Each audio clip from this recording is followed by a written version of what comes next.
আপনাদেরকে বলেছিলাম এখনো রাতের কিছু ক্লিপস বাকি আছে। আমরা সবাই মিলে আনন্দ করতে করতে বাসে উঠে পড়লাম।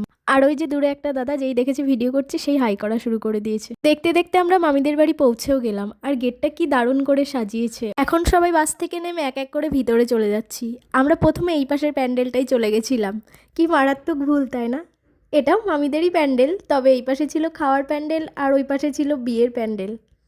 বিয়ের প্যান্ডেলটাও খুব সুন্দর করে সাজিয়েছে। তবে বউ কোথায় গেল? বউকে তো দেখতে পাচ্ছি না চারি সাইডে। আসুন আসুন দেখাবো। বিয়ের লগ্নটা তাড়াতাড়ি থাকায় মামা একটু তাড়াতাড়িই চলে এসেছিল আর আমাদের বাসটা একটু লেট করে এসছে। এই যে মামির দেখা পেয়ে গেছি, ঘরে আছে। বিয়ের এই দিনটা সবার জীবনে একটা বিশাল বড় স্মৃতি বহন করে, তাই না? একদিকে মা বাবাকে ছেড়ে যাওয়ার পাহাড় সমান কষ্ট, অন্যদিকে অন্য একটা নতুন সংসার গড়তে যাওয়ার আনন্দ। তাও আবার যদি এরকম ৭-৮ বছরের ভালোবাসা পূর্ণতা পাই, সেই আনন্দটা আরও একটু বেশিই হয়। মাসি মামিকে কিছু একটা বলছে, মামি অবাক হয়ে শুনছে, বুঝতেই পারছে না কি করবে। তবে মামিদের বাড়ি ব্রাহ্মণটা খুব শিক্ষিত ছিল। একটা কথা শুনে এত ভালো লাগলো, আমার মা হাত ধরতে যাচ্ছিল মামার যখন সিঁদুর পরায় তখন, কিন্তু উনি বলছে কেউ ধরবেন না, যার বিয়ে সে নিজেই ধরবে, নিজে একা একাই সিঁদুর পরাবে। আর মামা প্রপারলি পরাতেও পেরে। সিঁদুরদান দেখার পরে আমরা খেতে চলে এসেছি, আর এদিকে এনার গরম লেগে গেছে, সোয়েটার খুলে ফেলছে।